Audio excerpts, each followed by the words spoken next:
What is up, everybody? Welcome back to the channel. I am Ricardo, your NBA sports journalist, and Wednesday night cannot get here fast enough. Because Game 1 between the Oklahoma City Thunder and the Los Angeles Lakers is the most compelling, most emotionally loaded, most basketball-rich matchup of the entire second round. And I need to break it all down for you before the opening tip because there is so much happening in this series that the casual highlights are not going to give you the full picture. Let me start with the number. 9.1%. That is the win probability the models are giving LeBron James and the Los Angeles Lakers to win this series against Oklahoma City. 90.9% for the Thunder. Those are not just numbers. That is the basketball universe telling you something very direct about the gap between these two teams right now.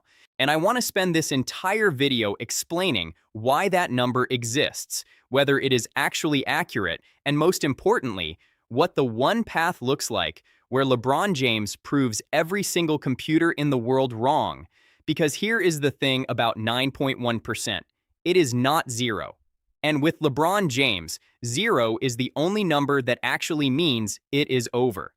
Let us start with Oklahoma City, because I think a lot of people outside of the Thunder fan base still do not fully appreciate how good this team is. They swept the Phoenix Suns in 4 games in the first round. 4 games, clean, efficient, dominant. They did not drop a single game. They were not tested, they were not challenged, they were not pushed to the edge by an 8th seed trying to steal a game or two.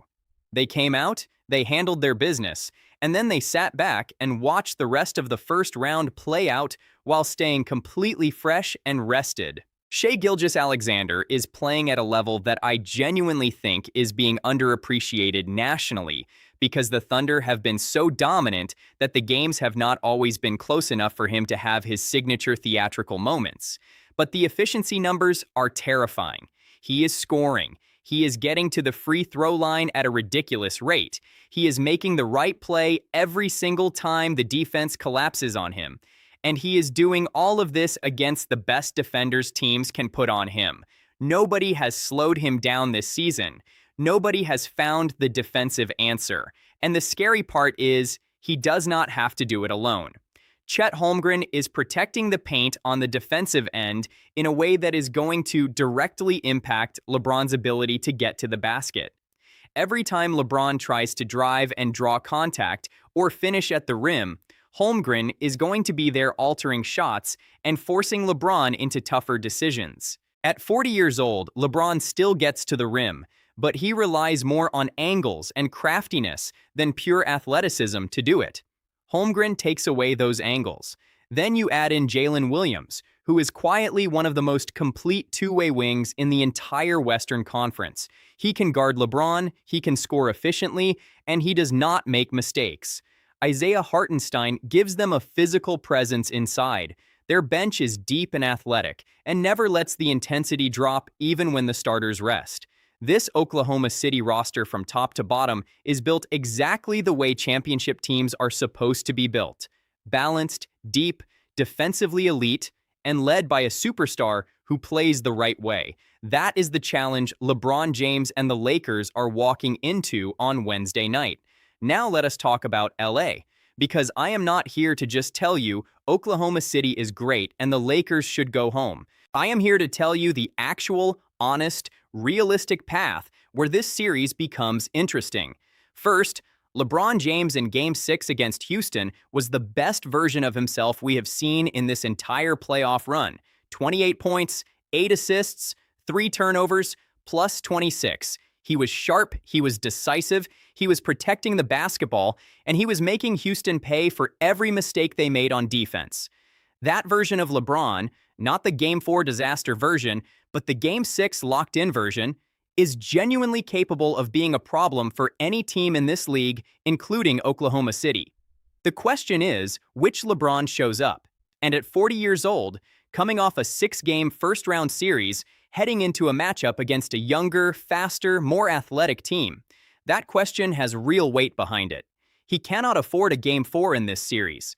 Against Houston, a bad game hurt them, but they survived. Against OKC, one bad game from LeBron could mean a blowout loss that sets the tone for the entire series. Austin Reaves coming back healthy is genuinely important for what the Lakers need to do in this series. They need a secondary ball handler who can take pressure off LeBron, who can make decisions when the defense collapses, and who can hit open threes when Oklahoma City's defense locks in on James. Reaves has shown throughout this season that he is capable of being that guy.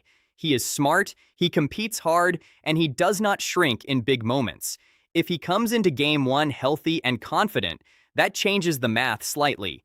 Rui Hachimura was on fire in Game 6, 5 threes at over 70%. And if he can carry even a portion of that shooting into this series, it matters enormously. Oklahoma City's defense will key in on LeBron first, and every open three that Hachimura converts punishes them for that attention. The Lakers need him hitting shots from the perimeter consistently, because if he goes cold and LeBron is being bottled up by Holmgren at the rim, the offense has nowhere to go.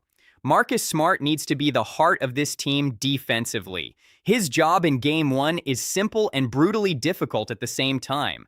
Make Shai Gilgeous-Alexander's life uncomfortable, not stop him. Nobody is stopping SGA right now, but make him work. Make every shot a contested one.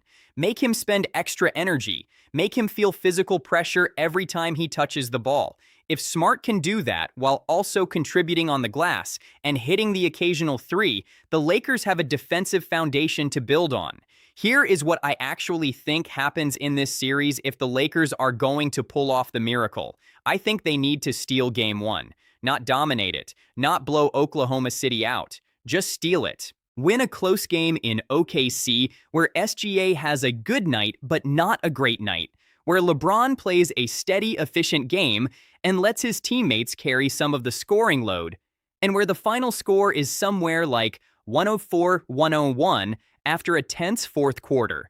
If that happens, if the Lakers go to Oklahoma City and steal Game 1, this series immediately becomes a different conversation.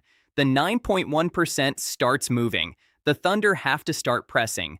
LeBron gets the confidence boost he needs heading into Game 2. If Oklahoma City wins Game 1 convincingly, and the 90.9% model says that is the most likely outcome, then the Lakers are immediately in a hole, and the series narrative becomes very different very quickly. A big OKC win in Game 1, with SGA going for 35 and Holmgren dominating the paint, is a scenario that is hard to come back from against a team this deep and this disciplined. But I keep coming back to what LeBron James has done before. I keep coming back to the moments that seemed impossible and were not. Down 3-1 in the finals against a 73-win Warriors team. Everyone said it was over. The model said it was over. History said it was over. And he went out there and did something that nobody had ever done before. That lives in him. That experience, that belief, that refusal to accept what the numbers are telling him, that is still there at 40 years old. You can see it in the way he plays. You can see it in the way he talks about this Lakers team. Wednesday night, Oklahoma City. Game 1, LeBron James and a 9.1% chance. I am Ricardo, your NBA sports journalist, and I will be breaking down every single game of this series live as it happens. Subscribe to the channel right now so you do not miss a single breakdown. Drop a comment below and tell me your honest prediction. Does LeBron pull off the miracle, or does OKC handle the Lakers in 5? I genuinely want to know what this community thinks. I will see you Wednesday night after Game 1. Let us go.